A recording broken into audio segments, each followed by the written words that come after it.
ഒരു വലിയ എഴുത്തുകാരിയുടെയോ അതല്ലെങ്കിൽ വലിയൊരു കലാകാരിയുടെയോ ഒന്നുമല്ല.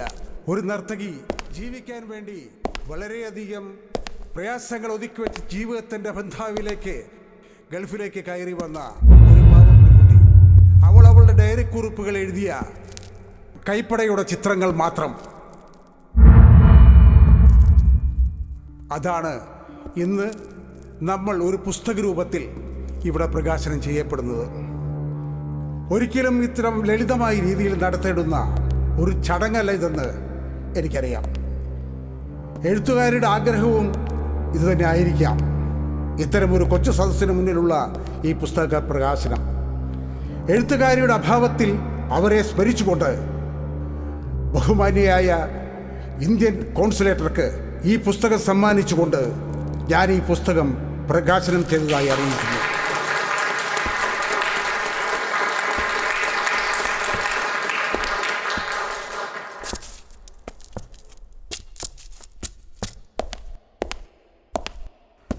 ഈ പുസ്തകത്തിൻ്റെ പേര് ജാൻവി ആദിത്യവർമ്മയുടെ അനന്തയാത്ര.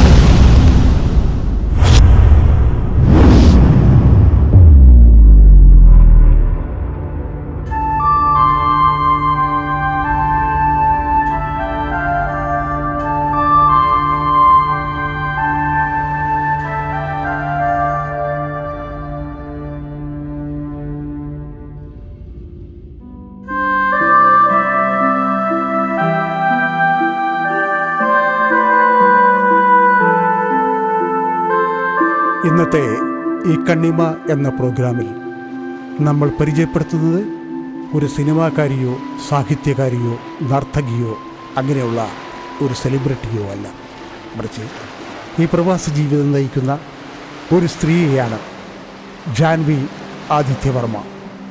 നമസ്കാരം മാഡം, കണ്ണിമ എന്ന പ്രോഗ്രാമിലേക്ക് സ്വാഗതം. നമസ്കാരം. പറയൂ മാം, നിങ്ങളുടെ കഥ ഒരു ആത്മകഥയാണോ അതോ? അറിയില്ല.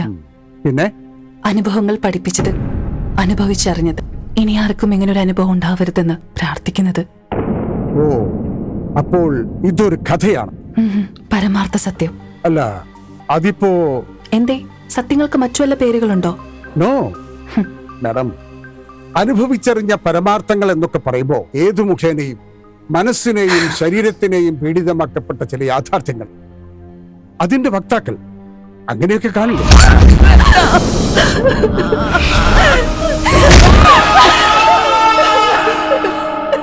ഇങ്ങനെയൊക്കെ എഴുതിയാ ആർക്കേലും വേദനിക്കില്ലേ എന്ന്?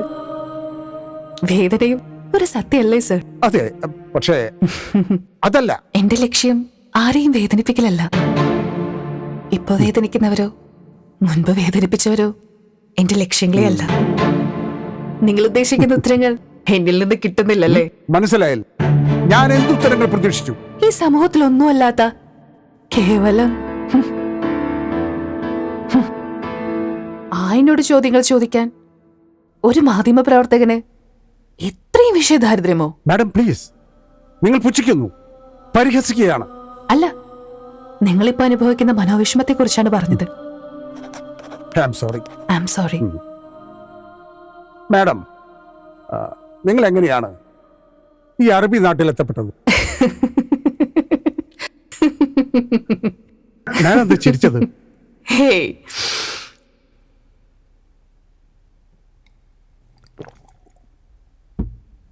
എന്റെ ജീവിതത്തിലെ പുഷ്പിച്ചതും കരഞ്ഞുണങ്ങിയതുമായ കാലങ്ങൾ ഓർത്തതാ.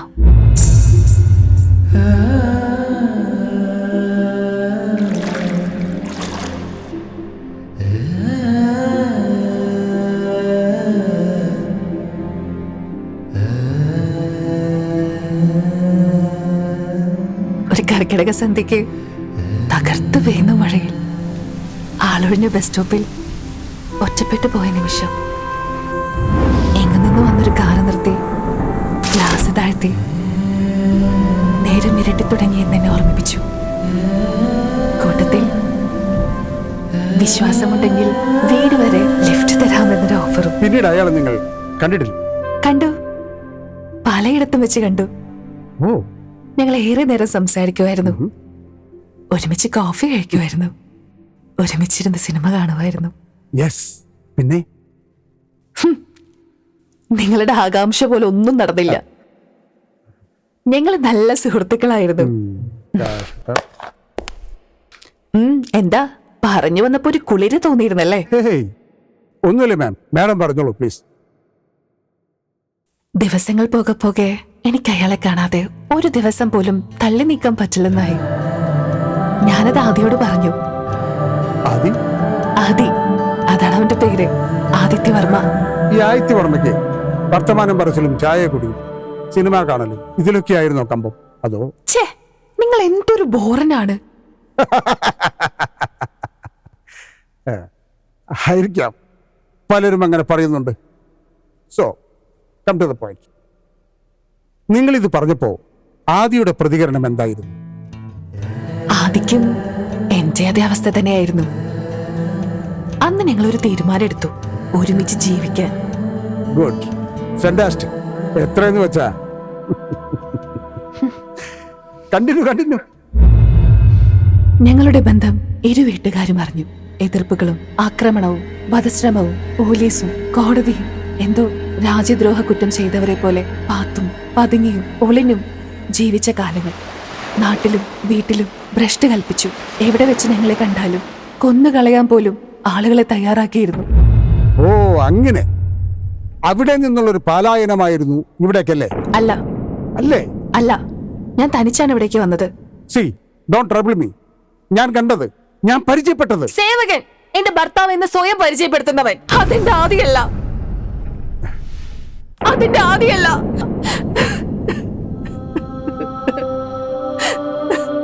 മാഡം, വിഷയത്തിൽ നിന്ന് നിങ്ങൾ വഴിമാറുന്നതോ അത് വഴി തെറ്റിക്കുന്നു? തെറ്റിദ്ധരിച്ചതും വഴിമാറിപ്പോയതും നിങ്ങളാണ്. എന്തിന്? ഈ ഇന്റർവ്യൂ പോലും നിങ്ങളുടെ കയ്യെത്തും ദൂരത്ത് എന്നെ എത്തിക്കാനുള്ള തന്ത്രങ്ങളായിരുന്നില്ലേ? What a nonsense. പിന്നെ ഞാൻ ആരാണ്? സിനിമാ നടിയാണോ? ബിസിനസ്സുകാരിയാണോ? നർത്തകിയോ സാഹിത്യകാരിയോ ആണോ? എന്ത് മഹത്തരമായ വ്യക്തിത്വമാണ് എനിക്കുള്ളത്. എന്ത് പറഞ്ഞ് നിങ്ങൾ എന്നെ പരിചയപ്പെടുത്തും? അറബി നാട്ടിൽ മാംസം വിറ്റ് കഴിയുന്ന Stop it.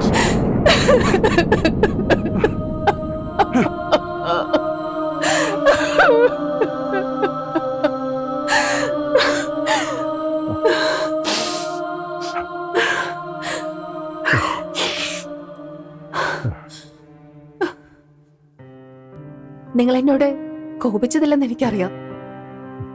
ഇതൊരു തരം സ്നേഹമാണ്. ഇതാ, കുറച്ച് വെള്ളം കുടിക്കൂ.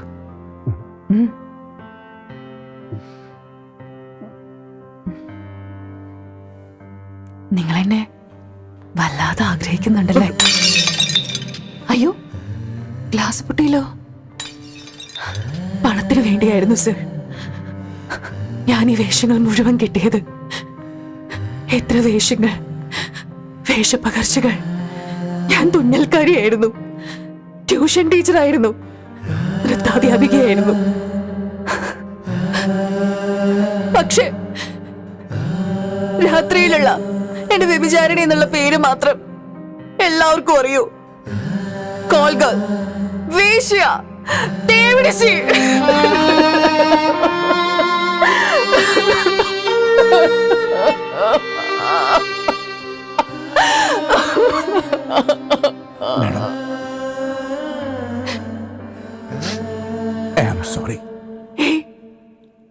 Sorry sir. പലപ്പോഴും ഞാനൊരു നാട്ടും പുറത്തുകാരി പെണ്ണ, സ്നേഹിക്കാൻ അറിയുന്ന ഒന്നും അറിയാത്ത ഒരു സാധാ പെണ്ണ്. പക്ഷേ പകയുടെ അഗ്നി നിങ്ങളുടെ കണ്ണുകളിൽ ഞാൻ കാണുന്നുണ്ടായിരുന്നു. മാഡം, നിങ്ങളിങ്ങനെ ചിരിക്കരുത്. സർ, ഞാനൊരു കുസൃതി ചോദ്യം ചോദിച്ചോട്ടെ? നിങ്ങൾ എന്നെ വല്ലാതെ ആഗ്രഹിക്കുന്നില്ലേ? Shut your bloody mouth. I will. Absolutely correct. നിന്നെ കാണാൻ മോഹിച്ചിരുന്നു. കണ്ടപ്പോൾ അടുത്തറിയാൻ, അനുഭവിക്കാൻ. പക്ഷേ ഇഷ്ടമോ അതോ പ്രേമമോ? അറിയില്ല, എനിക്കറിയില്ല. എനിക്കറിയാം. കാമഭ്രാന്ത്.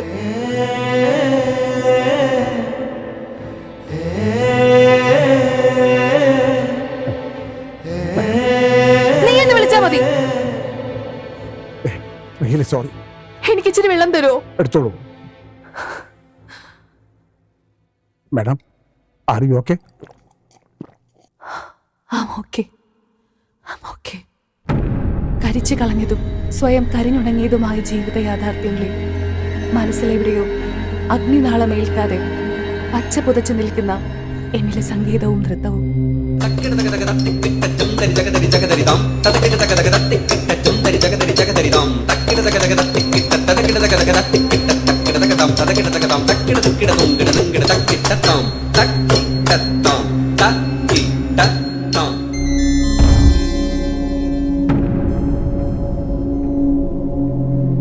മാഡം, വല്ലാതെ അപ്സെറ്റ് ആണല്ലോ.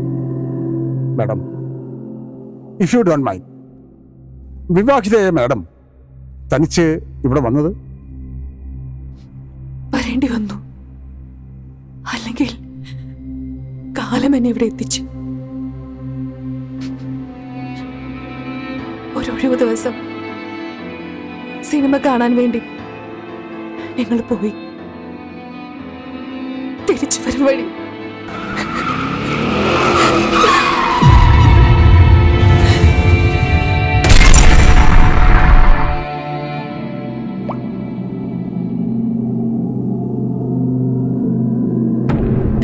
യാദൃച്ഛികമായൊരു അപകടം.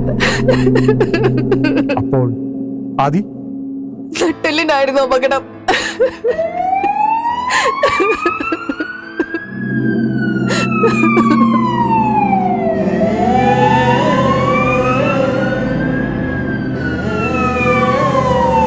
ശരീരത്തിന്റെ ഒരു വശം പൂർണ്ണമായും തളർന്ന് അടുത്തടുത്ത ദിവസങ്ങളിലായി ആദിയുടെ ശരീരത്തിന്റെ വിവിധ ഭാഗങ്ങളിൽ 6ഓളം ഓപ്പറേഷനുകൾ പലരും സഹായിച്ചതും കടം വാങ്ങിയതും തീർന്നു.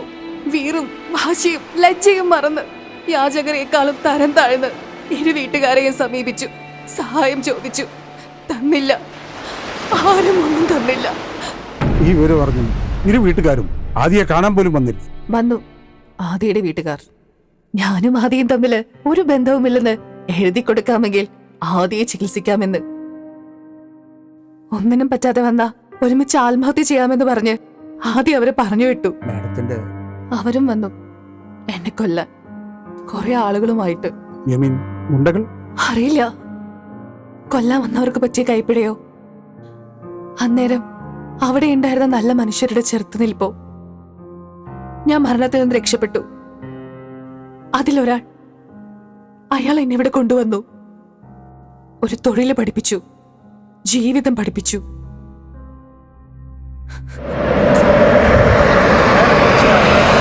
ജാൻവി, ജാൻവി വരൂ. ഒരു ജാൻവി.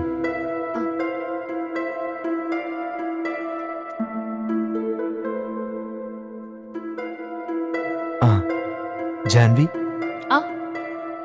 യാത്രയൊക്കെ സുഖമായിരുന്നോ? റൂം എവിടെയാണോ?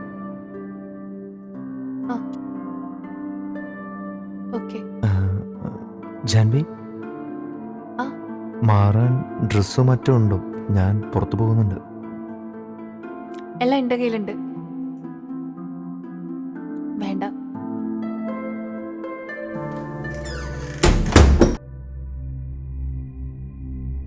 ജാൻവി, എന്താ? അല്ല, എന്താ വേണ്ടത്? നമുക്ക് ഭക്ഷണം കഴിക്കണ്ടേ? വേഗമായോ? എന്തിനാ പേടിക്കുന്നേ? വേഗം വായോ.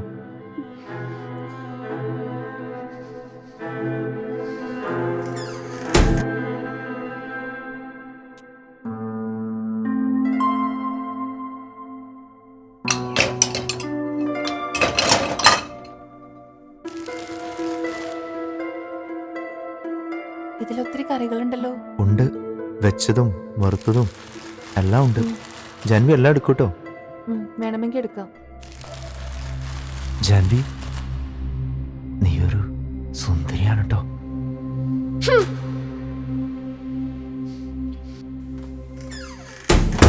ജാൻവി എന്താ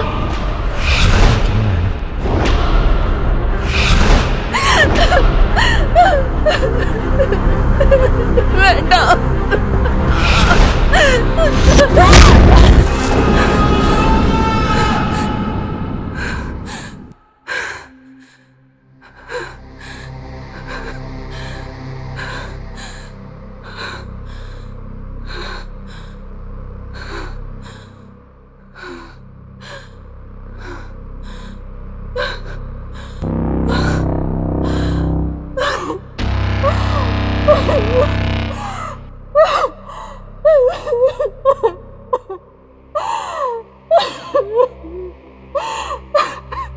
മാഡം, ഹേ മാഡം, സോറി, ഇവിടെ വന്ന അന്ന് തന്നെ മനസ്സും ശരീരവും മരിച്ചു കഴിഞ്ഞിരുന്നു. മാഡം, നിങ്ങളിവിടെ കൊണ്ടുവന്ന് നിങ്ങളുടെ കഥകളെല്ലാം അറിഞ്ഞിട്ടും നിങ്ങളോട് ഇത്രയും ക്രൂരമായി പെരുമാറിയ അയാളോട് നിങ്ങൾക്ക് വെറുപ്പ് തോന്നുന്നില്ലേ മാഡം? കൊല്ലണമെന്നായിരുന്നു മനസ്സ് നിറയെ. പക്ഷേ സെക്സ് നല്ലൊരു ഉദ്യോഗമാണെന്നും ഏതൊരു ബിസിനസ്സിനേക്കാളും പണം സമ്പാദിക്കാൻ പറ്റുന്ന മേഖലയാണെന്നും എന്നെ പഠിപ്പിച്ചത് അയാളാണ്. എന്തേ, ഊഹം തെറ്റിയല്ലേ? മാഡം, ഞാൻ ഊഹം മാത്രല്ല, കണക്ക് കൂട്ടലുകളും തെറ്റായിരുന്നു. 3 ദിവസം മുമ്പ് വരെ ഒഴിവു ദിവസങ്ങളില്ലാത്ത തിരക്കിലായിരുന്നു ഞാൻ.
ഞാൻ ലീവായിരുന്നു. ഒരു നിലവിളക്ക് കൊളുത്തി വെച്ച് കുളിച്ചീറനായി എന്നെ കൈവിടുന്ന ദൈവങ്ങളോട് തെറ്റുകൾ ഏറ്റു പറഞ്ഞ് പൊട്ടിക്കരഞ്ഞ് മാപ്പിരക്കുകയായിരുന്നു ഞാൻ.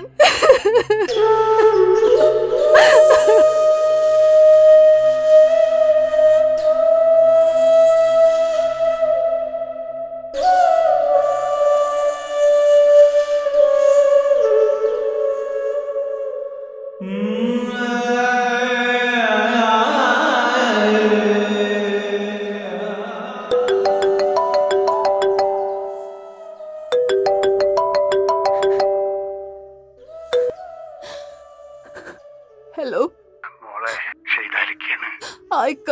ആശുപത്രിയിൽ ഓല് പറഞ്ഞ പോലെ 75 ലക്ഷം അടച്ചു. ബാക്കി പണം ഓല് പറയുമ്പോൾ അടച്ചാൽ മതി എന്നാ പറഞ്ഞ്. ആദ്യം ഓപ്പറേഷൻ തിയേറ്ററിലേക്ക് ഇപ്പം കൊണ്ടുപോയി. കുഴപ്പമില്ല പറഞ്ഞ്. ബാക്കിയെല്ലാം പടച്ചോന്റെ കയ്യില്.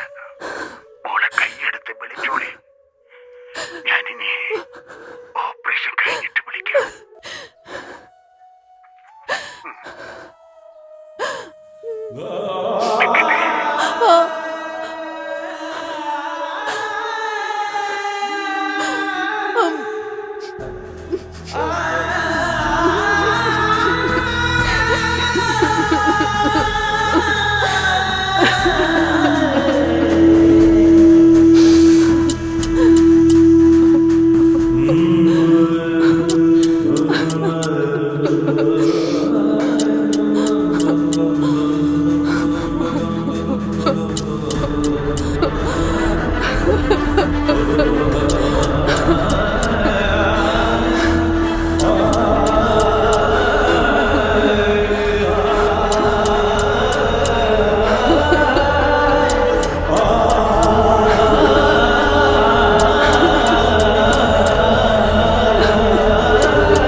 ഇടനെഞ്ച് ചൂളയിൽ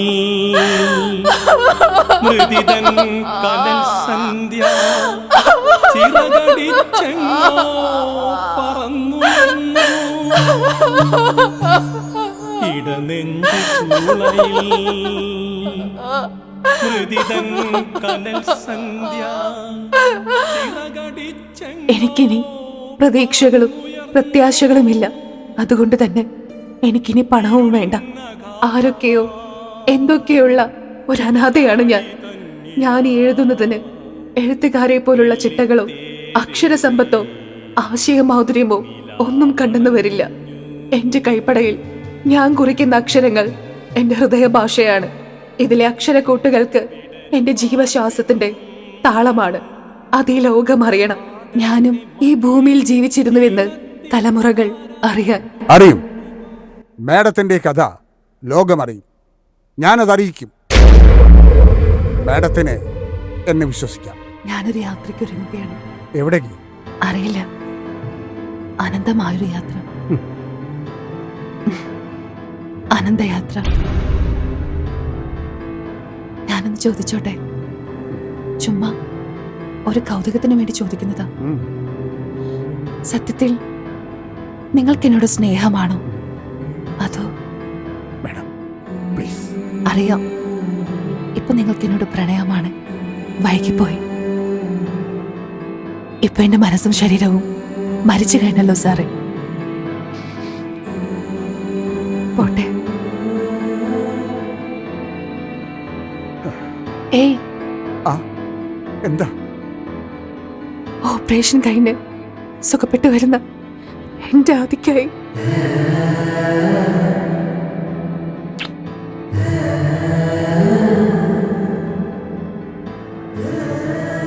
സൂക്ഷിച്ചതാണിത്. ഈ ചുംബനത്തിൽ എന്റെ ഹൃദയസ്നേഹമുണ്ട്. ഇനി ഞാനിത് ആർക്കു വേണ്ടി സൂക്ഷിക്കണം? ഞാൻ പോകുന്നു. ഇതുവരെ എന്നെ കേട്ടതിന്, സഹിച്ചതിന് നന്ദി.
തകരും കഥനത്താലൊരു യാത്രാമൊഴിയിൽ നീ ഓർമ്മയിൽ സൂക്ഷിക്കാൻ തന്നൊരാ ചുംബനം.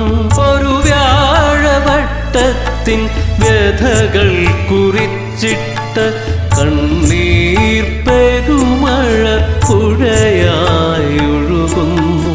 കണ്ണീർ പെരുമഴ പുഴയായി ഒഴുകുന്നു.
ഒരു മറുജീവിത കഥ പറയാൻ നിനക്കാകുമോ?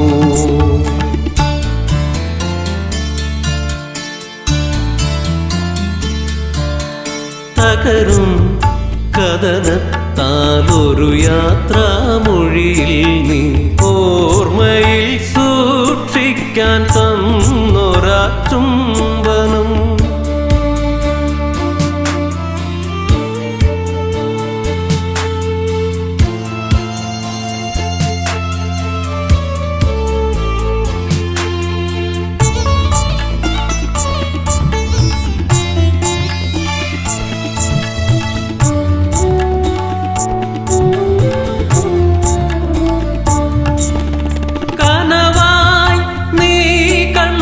ജാനകി ശപഥം നീ ഹോമിച്ചതെന്തിനീ മരുഭൂമിയിൽ?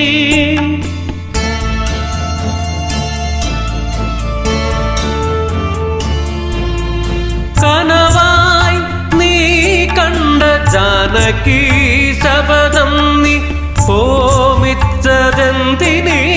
മരുഭൂമിയിൽ? ഇനിയും ചിന്ത ജീവിതം തേടുമ്പോൾ ചികയണം മനസ്സിൻ്റെ അകത്തളത്തിൽ.